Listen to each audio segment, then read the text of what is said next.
The church hid the council where they choose who would be God, the truth they fear.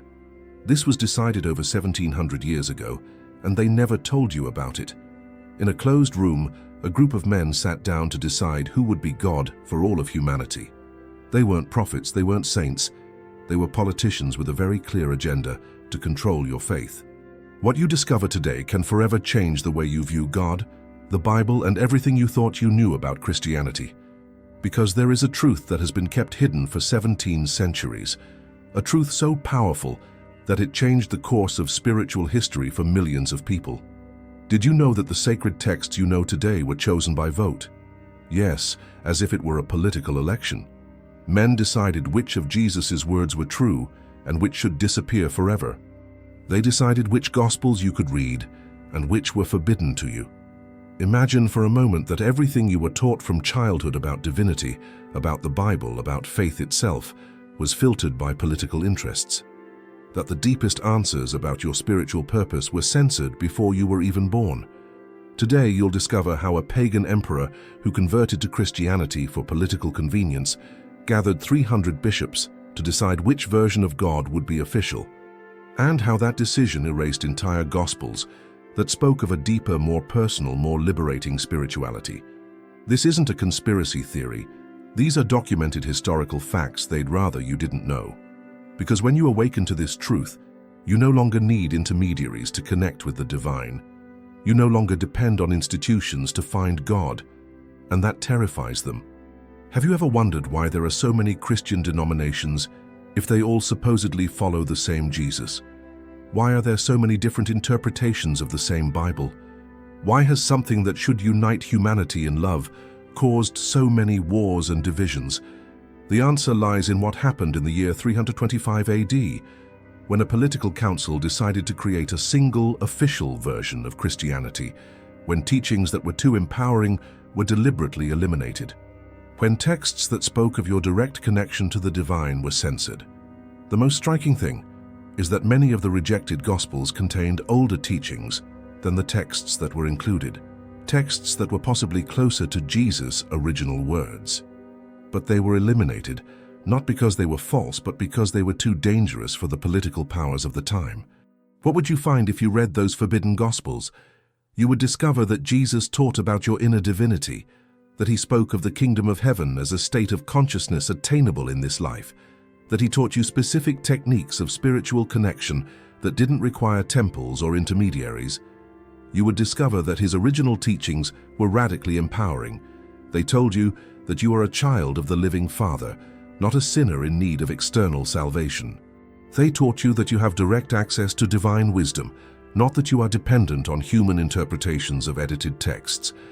But these texts were declared heretical, not because they were false, but because they threatened the power of the institutions that were being formed. Because a spiritually empowered person is much harder to control than someone who is considered a sinner by nature. For 17 centuries, humanity has lived with an edited version of Jesus' teachings, a version designed to create spiritual dependency rather than personal empowerment, a version that turns you into a client of religious institutions rather than a divine being in your own right. Today, that changes. Today, you will learn the truth that was stolen from you, and once you know it, your spiritual life will never be the same. Have you also felt like there was something off about what you were taught? That strange feeling when listening to certain sermons, as if there were missing pieces to the puzzle, as if you were only being told half the story. You are not alone. Thousands are awakening like you right now.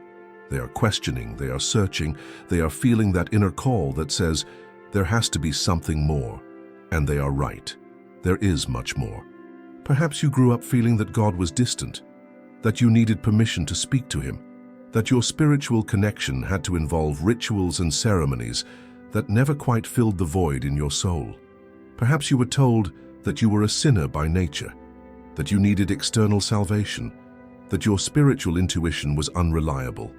But what if I told you that Jesus taught exactly the opposite?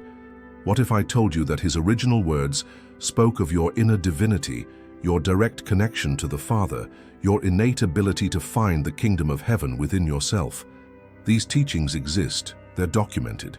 but they were declared dangerous by men who had much to lose if people discovered their inner spiritual power. You feel that emotion running through your body right now, don't you? That mix of excitement and recognition, because your soul already knew this truth. It always knew it. It just needed someone to remind you of what they'd tried to make you forget. Every Sunday, millions of people go to church seeking answers that are already within them. They pray for a connection that was never lost. They look for God in buildings when Jesus clearly taught that God lives within you. Why have you never been told this? Because a spiritually empowered person doesn't need intermediaries. They don't pay tithes out of guilt. They don't obey out of fear. They don't surrender their personal power to institutions that benefit from their spiritual dependence. I remember the first time I read a gospel that had been censored. It was as if a light had been turned on in my soul. Everything that had never fit into traditional teachings suddenly made sense. Everything my heart had instinctively rejected found an explanation. For the first time, I understood why I felt disconnected in temples, why the memorized prayers felt empty, why I felt there was something deeper, more authentic, more liberating than what I was being taught.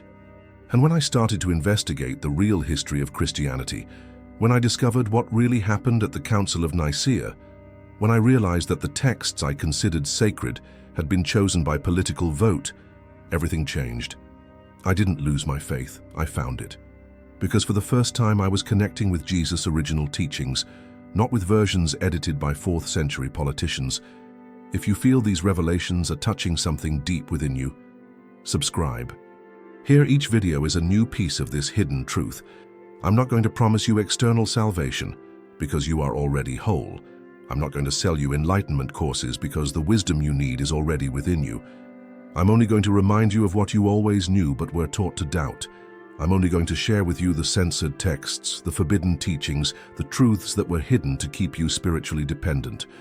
This community is growing exponentially. It's thousands of brave souls who chose truth over comfort, spiritual freedom over religious dependence. And we're all discovering together what Jesus really said before his words were edited. Here you will find people from all countries, all ages, and all religious backgrounds united by a common quest to discover spiritual truth without political filters, to learn the original teachings without institutional censorship. We are not anti-religion. We are pro-spiritual authenticity. We are not against churches that genuinely serve their communities. We are against any institution that uses faith to control, manipulate, or limit people's spiritual growth.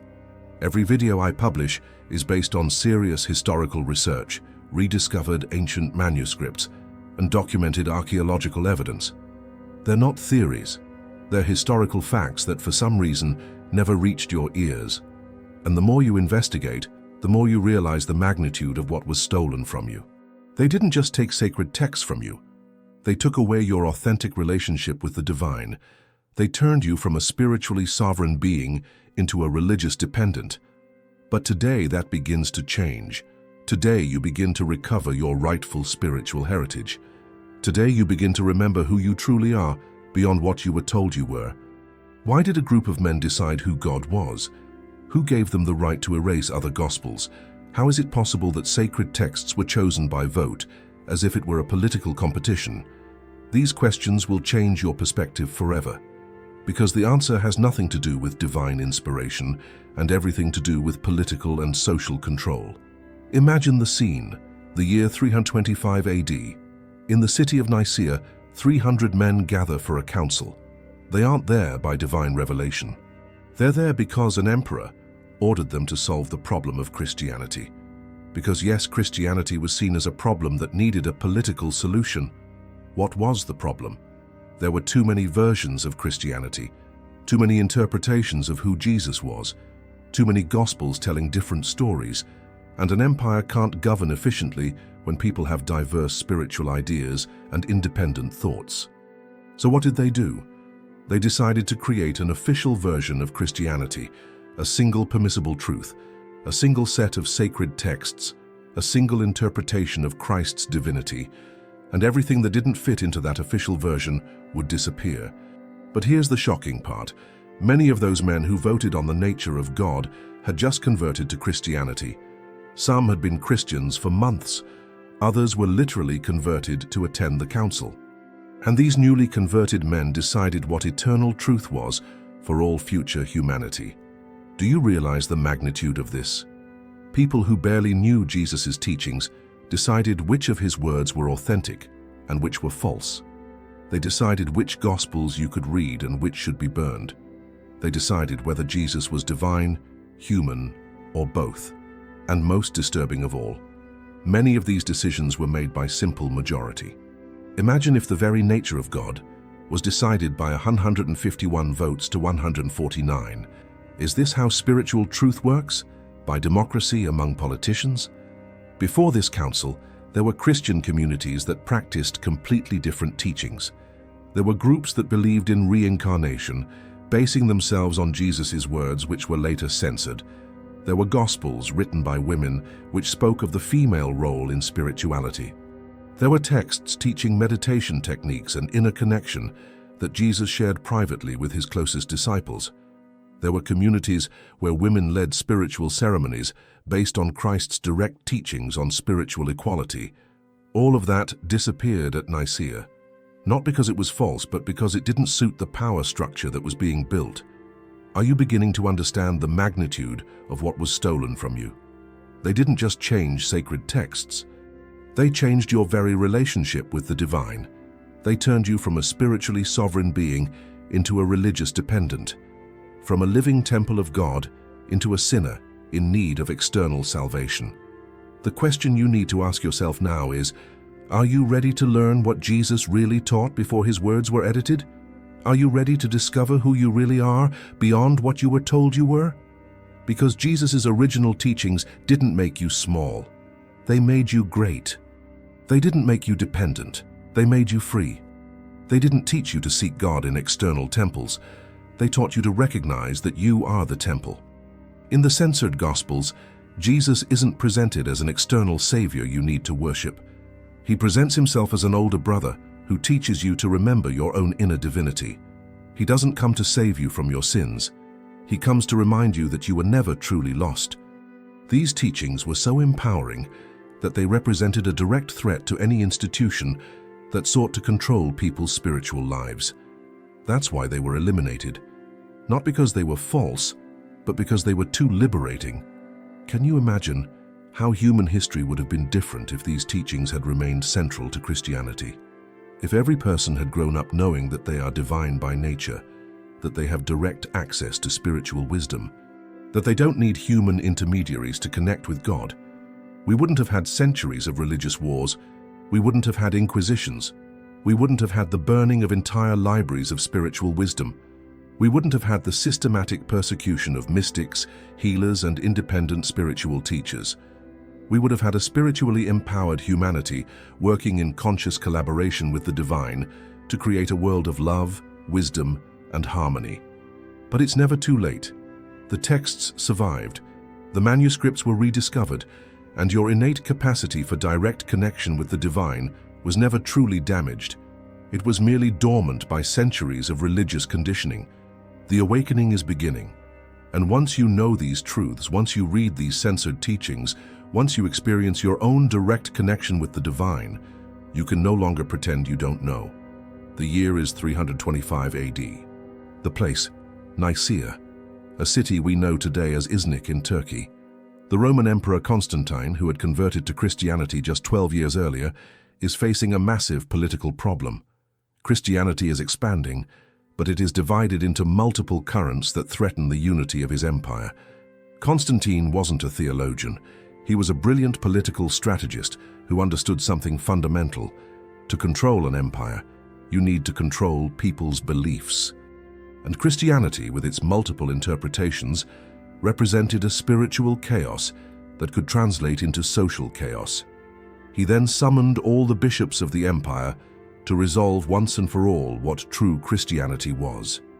Approximately 300 men arrived from different regions, each with their own interpretation of Christ's teachings. But here's the detail they never told you. Constantine himself wasn't baptized. This man, who would preside over the official definition of who Jesus was and what Christianity was, wasn't even technically a Christian yet. He would only be baptized on his deathbed more than 10 years later. The central issue of the debate was explosive. Was Jesus God? Was he human, or was he something in between? This question wasn't merely theological, it was political. Because if Jesus was fully divine, then his teachings were unquestionable, and the church could claim absolute authority in his name. If he was human, then his words could be interpreted and questioned by any spiritually mature person. If he was something in between, then others could aspire to reach that same level of spiritual evolution. There were two main factions. The Arians, led by a priest named Arius, believed that Jesus was subordinate to the Father, that is, divine but not equal to God the Father. The others, led by Athanasius, insisted that Jesus was of the same substance as the Father, completely equal in divinity. How was this theological dilemma, which would affect billions of people for the next 17 centuries, resolved? By vote. Yes, they raised their hands and voted on the nature of God. The result: Jesus was officially declared of equal substance with the Father. The doctrine of the Trinity, as you know it today, was born. But here's what they don't tell you. This decision wasn't unanimous. There were bishops who opposed it until the very end. There were heated debates, political threats, and direct imperial pressure. Constantine, who presided over the sessions despite not yet being baptized, made it clear that those who did not accept the final decision would face exile. This was not a free spiritual debate. It was a political imposition with civil consequences. Bishops who dared to dissent were threatened with losing their positions, their property, and in some cases their lives. The pressure was so intense that many voted against their own theological convictions simply to survive. But the most impactful part of the council was not only defining who Jesus was, but also deciding which sacred texts would be official. There were dozens of Gospels circulating in the early Christian communities. Gospels of Thomas, Mary Magdalene, Philip, Judas, and many others. How did they decide which were divinely inspired and which were heretical? They applied criteria that had more to do with political orthodoxy than spiritual authenticity. If a text supported the authority structure they were constructing, it was included. If it overly empowered individuals or questioned the need for religious intermediaries, it was rejected. The Gnostic Gospels, which taught a direct connection to God without the need for an institutional church, were declared heretical. Texts that spoke of divine feminine wisdom or the role of women in spiritual leadership were censored. The teachings on reincarnation, which appeared in several early Gospels, were completely eliminated. The Council also established the Nicene Creed, a declaration of faith that all Christians were required to recite to demonstrate orthodoxy. If you didn't accept this humanly voted for creed word for word, you were considered a heretic and faced persecution. The consequences of these decisions were devastating for spiritual diversity. Entire libraries of sacred texts were destroyed. Christian communities that had practiced different forms of spirituality for centuries were declared illegal. Spiritual masters were exiled or executed for teaching what their predecessors had taught for generations. Women who had led Christian communities were permanently removed from religious leadership. The most tragic thing is that many of these forbidden teachings contained profoundly liberating aspects of Jesus' original words. They spoke of your inherent divinity, your capacity for direct connection with the Father, and specific techniques of prayer and meditation that he taught privately. Constantine achieved his political goal, to unify Christianity under a single central authority that could work in cooperation with the imperial power. But the price was extremely high. Spiritual diversity was crushed, empowering teachings were censored, and direct personal relationships with the divine were replaced by institutional dependence. For 17 centuries, most Christians didn't even know these other teachings existed. They grew up believing the official version was the only version that had ever existed. The few manuscripts that survived were hidden in remote monasteries or buried in the desert, awaiting the day when humanity was ready to rediscover Jesus' original teachings without political filters. That day came in the 20th century, when archaeological discoveries began to bring these censored texts to light. And what they revealed forever changed our understanding of what Christ truly taught. I want to know your opinion. Do you think it was fair for a group of men to define what is and what is not the Word of God? Do you think the very nature of divinity should be decided by political vote among people who had just converted to Christianity? Do you think an unbaptized emperor had the moral right to determine which version of Jesus would be official for all future humanity? Leave it in the comments. I need to know what you think about this, because what comes next is even more shocking. Now comes the part that will shake everything you thought you knew about your faith, because what happened at Nicaea wasn't just a theological debate, it was the greatest manipulation in the spiritual history of humanity. Constantine had a very specific problem. He needed to religiously unify a diverse empire, but he also needed to maintain his political authority over that new unified religion. The solution? Create a version of Christianity that served imperial power, not individual spiritual empowerment.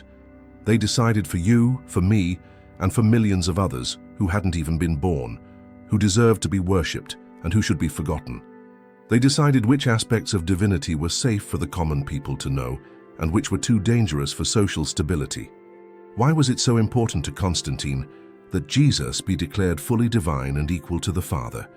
Because if Jesus was merely an enlightened spiritual master, then anyone could achieve that same level of enlightenment. Anyone could have a direct relationship with God without the need for institutional intermediaries. But if Jesus was unique, completely divine in a way that no other human being could attain, then people would forever need an institution that connected them to that unattainable divinity. They would need priests, bishops, ceremonies, temples, and the entire power structure that benefited from that spiritual dependence. The doctrine of the Trinity was not revealed in a divine vision. It was designed as a tool of social control. It kept Jesus divine enough to be worshipped, but separate enough from common human experience that people would never believe they could achieve that same state of consciousness. The rejected Gospels told a completely different story. They spoke of Jesus teaching his disciples that they too could do even greater works than his. They spoke of specific techniques of prayer and meditation. They spoke of the divine spark that exists within every human being. In the Gospel of Thomas, which was declared heretical, Jesus says, "The kingdom is within you and without you. When you know yourselves, then you will be known, and you will realize that you are children of the living Father." This teaching completely empowers the individual. It tells them they don't need temples, they don't need intermediaries, they don't need institutional permission to connect with the divine. Can you imagine what would have happened if this teaching had remained central to Christianity? Millions of people would have grown up knowing that they are divine by nature, that they have direct access to spiritual wisdom, that their intuition is a reliable guide to the truth. But that would have been disastrous for the power structures that were being built.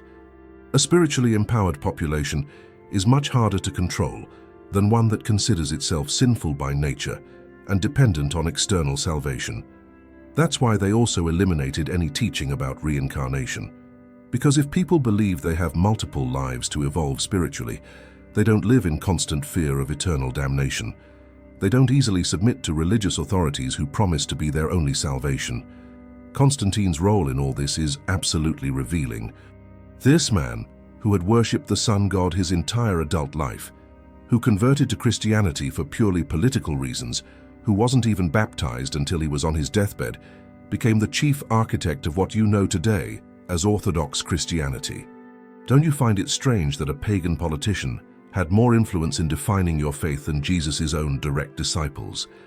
Don't you find it suspicious that the most empowering and liberating versions of Christ's teachings were precisely the ones that were censored? The manipulation was so complete that for 17 centuries, most Christians didn't even know these other teachings existed. They grew up believing the official version was the only version that had ever existed. But the manuscripts survived. Archaeological discoveries in the 20th century brought many of these forbidden Gospels to light. And what they reveal is extraordinary. Jesus taught a spirituality of personal empowerment, of direct connection with the divine, of recognizing one's own sacred nature. The censored teachings didn't make you dependent on external salvation.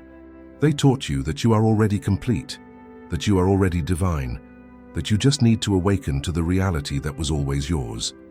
You weren't taught to fear God as a stern judge. You were taught to love God as a father who knows you completely and loves you unconditionally. waiting for you to remember who you really are. They didn't teach you that you needed an external savior. They taught you that you yourself had the power to elevate yourself to higher states of consciousness and connect directly with the source of all wisdom and love. This was the real threat to political power. Not that people would worship a different God, but that they would discover that they don't need human institutions to relate to the divine, that each person has direct, immediate, and personal access to the same source of wisdom that Jesus taught them to attain. The books you were forbidden to read contain the most revolutionary teachings ever written down.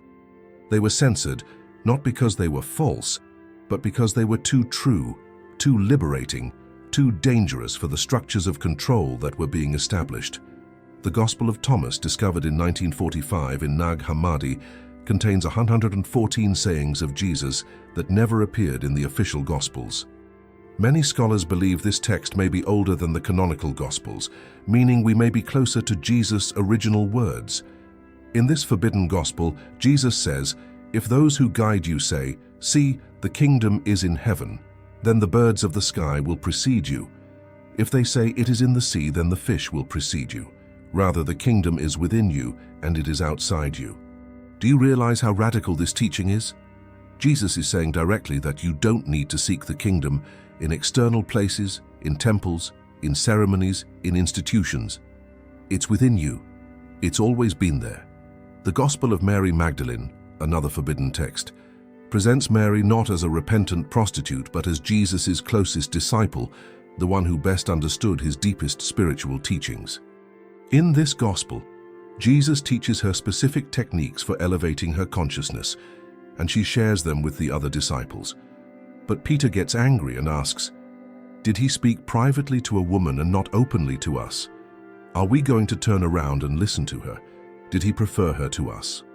This tension reveals that from the beginning, there was resistance to female spiritual leadership, a resistance that eventually grew into the total exclusion of women from religious power. The Gospel of Philip contains teachings about the nature of spiritual reality that go far beyond what appears in official texts. It speaks of levels of consciousness, the importance of direct knowledge over blind faith, and techniques for awakening inner wisdom. In this text, Jesus says, "Those who say they will first die and then be resurrected are in error. If they do not first receive the resurrection while they are alive, when they die they will receive nothing." This teaching about the resurrection as a state of consciousness attainable during life, not as a future physical event, would have completely changed the Christian understanding of spirituality. Why were these texts so threatening?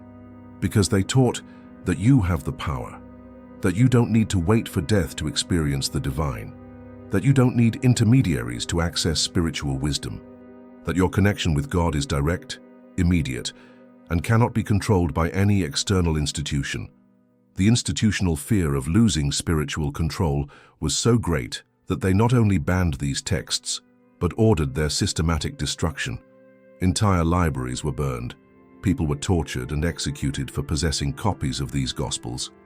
Money was offered to anyone who would denounce their neighbors for reading heretical literature.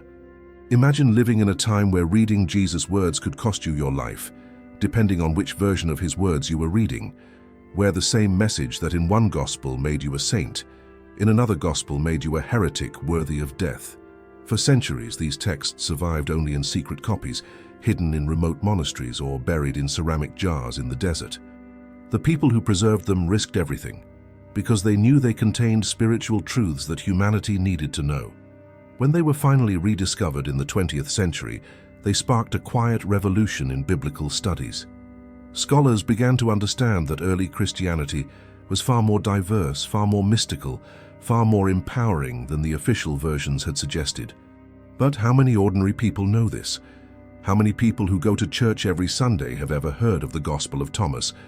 How many pastors mention in their sermons that there are teachings of Jesus that were censored for political reasons? The silence continues. Not because these texts are now secret, available to anyone who seeks them, but because acknowledging their existence and legitimacy would mean admitting that the official version of Christianity was edited, filtered, and manipulated by very specific human interests. It would mean admitting that for 17 centuries, millions of people lived with a limited and incomplete understanding of Jesus' teachings. It would mean recognizing that religious institutions have been operating with texts edited by politicians, not complete divine revelations. But the truth cannot remain hidden forever. Manuscripts are being translated, scholars are publishing their research, and more people are awakening to the reality that they have been deprived of their full spiritual heritage. The words they tried to make you forget are the most powerful Jesus ever spoke, because they don't speak to your need for external salvation, but to your innate ability to connect directly with the divine. They don't teach you to depend on temples built by human hands, but to recognize that you yourself are the living temple of God. In the censored Gospels, Jesus repeatedly teaches about the inner kingdom. He doesn't speak of the kingdom as a place you go to after death if you're good enough. He speaks of the kingdom as a state of consciousness you can achieve here, now in this very life. The kingdom of the Father extends over the earth, but men do not see it, says the Gospel of Thomas. This teaching is revolutionary, because it means that the divine is not separated from you by an abyss that only death can cross. It is here, available for your direct experience, waiting only for you to open the eyes of your soul to perceive it. Jesus taught specific techniques of contemplative prayer that went far beyond reciting words. He spoke of states of inner silence where God's voice becomes audible. He taught the importance of knowing oneself as the path to knowing the Father. When you make the two one, and when you make the inner like the outer and the outer like the inner, and the above like the below, then you will enter the kingdom, teaches one of the forbidden texts. This is a precise instruction on states of unified consciousness, on the dissolution of the duality that separates the human from the divine. These teachings didn't require elaborate temples or complicated ceremonies. They were practiced in the intimacy of your own heart. Jesus spoke of finding a quiet place, closing the door, and praying to the Father who sees in secret. You didn't need anyone's permission. You didn't need intermediaries. Your relationship with God was direct, personal, immediate. You don't need a temple because you are the temple, perfectly encapsulates these forgotten teachings. Your body is sacred. Your consciousness is sacred. Your ability to experience the divine is not dependent on your physical location or your religious affiliation. In the censored texts, Jesus also teaches about the illusory nature of fear and separation. He explains that suffering comes from identifying with the temporal instead of recognizing your eternal nature. He teaches us to see beyond physical appearances to the spiritual reality that underlies all experience. I am the light that is above all things. I am everything. Everything came from me and everything came to me. Split a log, and I am there. Lift a stone, and you will find me, he says, in words that were censored because they teach divine omnipresence in a way that eliminates the need for specific sacred sites or special religious authorities. These teachings about the universal divine presence mean that you can encounter God anytime, anywhere, under any circumstances. You don't need to wait for Sunday. You don't need to go to a specific building. You don't need to use special words or follow particular rituals. Jesus also taught about the importance of personal discernment on the spiritual path. Be good money changers, he said, referring to the ability to distinguish between genuine wisdom and spiritual imitations. He taught you to trust your own inner experience as validation of spiritual truth. This teaching on personal discernment was especially dangerous to religious authorities because it empowered each individual to evaluate the validity of religious teachings based on their own direct spiritual experience, not on the external authority of institutions or leaders. The most revolutionary words of all were his teachings on fundamental spiritual equality. In the censored texts, Jesus makes no distinction between men and women, between Jews and Gentiles, between the educated and the ignorant. He speaks of the divine spark that exists in every human being without exception. When you know who you are, then you will be known and you will realize that you are children of the living Father, he teaches, addressing everyone equally. This teaching about your inherent divine identity eliminates any justification for spiritual hierarchies based on gender, race, social class, or any other human category. Can you imagine how history would have been different if these teachings had remained at the center of Christianity? If every person had grown up knowing they were a direct son or daughter of the living Father, with immediate access to divine wisdom, without the need for human intermediaries to validate their spiritual experience, we wouldn't have had centuries of religious subordination of women. We wouldn't have had spiritual justifications for slavery or racism. We wouldn't have had holy wars between different interpretations of the same divine source. We would have had a humanity that recognizes the inherent divinity in every person, that honors each individual's direct connection to the sacred, that celebrates the diversity of spiritual expressions as manifestations of infinite divine creativity. Perhaps everything you've experienced up until now was based on decisions that were never yours. Decisions made in a closed room 700 years ago by men with very specific political agendas. Men who never knew you, who never sensed your spiritual doubts, who never experienced your personal search for connection with the divine. Think about it for a moment. Every prayer you learned, every concept of God you were taught, every idea about your relationship with the sacred passed through the filter of that political council. It didn't come directly from Jesus' teachings to you. It was edited, censored, and modified by men you never met, who had a very clear agenda: to maintain control over your spiritual life. How do you feel knowing this? Do you feel anger? Do you feel sadness for all the lost time? Or do you feel, as I hope you do, a strange sense of liberation? Because once you understand that your faith was tampered with, you also understand that you can regain your original spiritual power. For 17 centuries, millions of people lived feeling separated from God, believing they needed intermediaries to access the divine, convinced that they were sinners by nature and that their only hope lay in human institutions that promised salvation. But what if you were never separated from God? What if you never needed external salvation because you were never truly lost? What if the voice you hear inside you in moments of deep silence isn't your imagination, but the very voice of the Father that Jesus taught you to recognize? The censored teachings would have told you exactly this from the beginning. They would have taught you that you are divine by nature, that your connection to God is direct and immediate, that you don't need anyone's permission to experience the sacred. Imagine what your childhood would have been like if you had been taught that you are a beloved child of the living Father instead of a sinner in need of salvation. Imagine what your decisions would have been like if you had grown up knowing that you have direct access to divine wisdom instead of relying on human interpretations of edited texts. Imagine what your spiritual life would be like now if you had always known that you could speak directly to God, that you could receive divine guidance without intermediaries, that your spiritual intuition was a valid and reliable way to receive personal revelation. But it's not too late yet. Because the truth cannot be permanently destroyed. The texts survived, the teachings are available, and your innate capacity for direct connection with the divine was never truly damaged, merely dormant by years of religious conditioning. Thousands of people are awakening to this reality right now. They are leaving behind spiritual dependence and reclaiming their sovereignty as direct children of the living Father. They are discovering that they don't need temples because they are the temple. They are learning that they don't need external saviors because they were never truly lost. Do you also feel that awakening?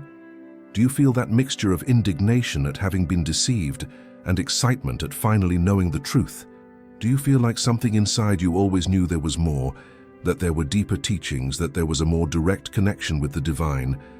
That feeling you have right now, that inner resonance, that sense of finally someone saying what my soul always knew, is exactly what Jesus wanted you to feel when you heard his original teachings. Spiritual awakening isn't about learning new information. It's about remembering what you've always known, but were taught to doubt. It's about trusting your inner experience again. It's about recognizing that God's voice in your heart is more trustworthy than any external authority. Where in the world are you watching this video from? Write it down below. I want to feel how far this truth is reaching. I want to know that you are not alone in this awakening, because every person who writes their location is a confirmation that humanity is collectively remembering what was stolen from them 17 centuries ago. Write your country, your city, or simply your continent. Let this community of truth seekers know that there is someone like them in your part of the world, someone who no longer accepts edited truths. someone who is ready to learn the original teachings of Jesus without political filters. Because when I see these comments coming in from every continent, when I read about people awakening in countries as diverse as Chile, Spain, Colombia, Argentina, Peru, when I see this truth touching hearts from California to Patagonia, I realize that something extraordinary is happening. Humanity is remembering. It is awakening. It is reclaiming its spiritual heritage, which was stolen by political interests 17 centuries ago. You can't go back now. The truth has touched your soul, and once you awaken to this reality, you can no longer pretend you don't know it. It's as if a light has been turned on in a room where you've been living in darkness your entire life. Now you see clearly what you only sensed before. Your spiritual awakening has already begun. You feel it, don't you? That mixture of excitement and recognition, that feeling that the puzzle pieces are finally falling into place. Everything that never fit in traditional religious teachings now makes sense. Everything your heart instinctively rejected now finds an explanation. For years, perhaps decades, you felt there was something more, something deeper, more authentic, more liberating than what you were being taught in the temples. Your soul knew you were more than a sinner in need of external salvation. Your spirit recognized that you had a direct connection to the divine that no one could control or mediate. Now you know why you felt that way. You weren't being rebellious or heretical. You were being authentic. Your spiritual intuition was detecting manipulation, rejecting edited truths, and seeking the original source of Jesus' teachings. Welcome to a growing community around the world. We are thousands of souls who choose truth over comfort, spiritual freedom over religious dependence, personal empowerment over institutional submission. We are not anti-religion, we are pro-spiritual authenticity. This is not a new religion. We're not going to ask you to exchange one dependency for another. We're not going to establish new rules, new rituals, or new authorities to replace the old ones. This is about recovering your original spiritual sovereignty. It's about remembering that you've always had direct access to divine wisdom. Your awakening is not a one-time event. It's a continuous process of rediscovery. Each day you will remember a little more of who you truly are. Each meditation will deepen your direct connection with the Father. Each moment of inner silence will reveal new layers of the teachings that have tried to be hidden from you. You don't need any special preparation for this path. You don't need prior religious studies. You don't need anyone's permission. You just need the curiosity to explore Jesus' original teachings and the courage to trust your own direct spiritual experience. They will try to discourage you. People who feel threatened by your awakening will try to convince you to return to edited truths, to spiritual dependence, to the comfort of letting others think for you on religious matters. They will use words like heresy or dangerous to describe your search for spiritual authenticity. But you already know the truth about those words. Heresy originally meant personal choice. The original heretics were simply people who chose to think for themselves rather than automatically accept what authorities told them to believe. If that makes you a heretic, then you're in very good historical company. Your awakening will also inspire others. Without you even realizing it, your transformed energy will touch the lives of people around you who are also searching for something more authentic. Your inner peace will contrast so sharply with common spiritual anxiety that others will ask you what changed in your life. And there will be your opportunity to share, not as someone who preaches or convinces, but as someone who simply lives from a deeper and more authentic spiritual connection. Your life will be your testimony. Your inner peace will be your gospel. Your spiritual freedom will be your silent invitation for others to awaken as well. You are not alone on this journey. We are a global community of seekers, rediscovering together the original teachings that were stolen from us. We connect from different countries, different cultures, different religious backgrounds, but all united by the same recognition. We deserve to know spiritual truth without political filters. Every video you watch from now on will be a new piece of the puzzle. Every rediscovered teaching will strengthen your connection to what Jesus really said. Every meditation will deepen your direct experience of what he really taught. Your spiritual awakening is not just personal, it's part of a collective awakening happening across humanity. We are collectively reclaiming the wisdom that was stolen from us. We are remembering together, who we truly are beyond the religious identities imposed on us. The world needs your awakening. It needs people who live from their authentic spiritual connection rather than from manufactured religious fear. It needs living examples of what it means to be a conscious child of the living Father. It needs your inner light shining freely, unfiltered by institutional filters. Don't be afraid to shine. Don't be afraid to live from your spiritual truth. Don't be afraid to trust your direct connection to the divine, because that connection is real, it's yours, and no one can ever take it away from you. Subscribe, because what you've just discovered is just the beginning of a revelation that will change everything you thought you knew about spirituality, about Jesus, and about your own divine nature. This video has only opened the first door to a mystery that has been hidden for 17 centuries. In the next video, I'm going to reveal something that will shake the very foundations of what you were taught about life, death, and what happens next. I'm going to show you the Gospels that spoke of reincarnation, texts that the Church completely erased because they taught truths that would have freed humanity from the deepest fear that controls their lives. Did you know that Jesus taught about multiple lives?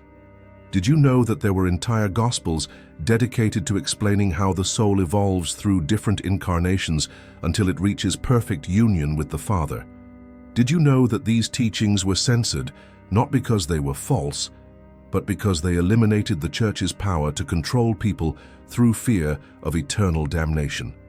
Imagine for a moment how your life would change if you knew with certainty that your soul is eternal, that you have multiple opportunities to evolve spiritually, that there is no such thing as permanent damnation because the Father's love is infinite and His patience with your growth is limitless. These teachings existed.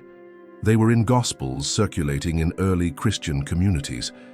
There were teachers who specifically taught about the evolution of the soul through multiple lives based on direct words from Jesus that were later completely eliminated from official texts.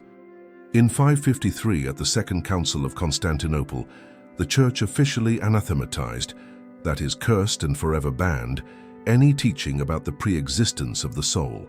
Why? Because if people knew their souls were eternal and had multiple opportunities for spiritual growth, they would no longer live with the constant fear of eternal damnation that kept them subject to the religious authorities. The next video will reveal specific texts where Jesus speaks about the past lives of His disciples. You will discover complete teachings on how the soul chooses its life experiences to accelerate its spiritual evolution. You will learn the exact words Jesus used to explain why some people are born with special gifts while others face greater challenges. But most shocking of all, you'll discover that these teachings on reincarnation not only explain the soul's past, but also gave specific instructions on how to remember past lives, how to access the wisdom accumulated in previous incarnations, and how to use that knowledge to accelerate your spiritual growth in this life. The manuscripts survived hidden for centuries.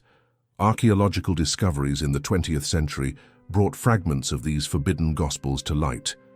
And what they reveal will completely transform your understanding of what it means to be human, what your true purpose is on this earth, and how you can consciously access all the wisdom your soul has accumulated through multiple existences. Do you realize the magnitude of what was stolen from you? They took away not only teachings about your present divinity, but also teachings about your true eternity. They turned you from an eternal being in conscious evolution into a temporal creature, terrified of final judgment. Subscribe, because every video on this channel is a recovered piece of your legitimate spiritual heritage. Every revelation is a fragment of wisdom that always belonged to you but was censored for political interests. Every rediscovered teaching is a step closer to recovering your true identity as an eternal child of the living Father. This community is growing exponentially because we are tapping into something that resonates deep within the human soul: the thirst for authentic truth. People on every continent are awakening to these revelations. They are leaving behind the imposed religious limitations and remembering who they truly are. Don't miss the next video. Because when you discover that your soul is truly eternal, that you have lived before and will live again, that every experience is a perfect opportunity for spiritual growth chosen by your own wise soul, your life will never be the same. You will no longer live in fear. You will no longer feel like a victim of random circumstances. You will no longer depend on external salvation. You will understand that you are the conscious architect of your own spiritual evolution, working in perfect collaboration with the Father to return home from a place of complete wisdom. Look, it's already appearing on your screen. The next video that will reveal the Gospels of reincarnation that the Church has made disappear. Click on it now, because once you know these teachings, you'll never see life the same way again. Your spiritual awakening is accelerating. Your soul is remembering truths it knew before being born into this life, and you are about to discover that you have always been far more powerful, far wiser, and far more eternal than you ever dared to imagine. Thank you for watching this video until the end. We will see you in the next video.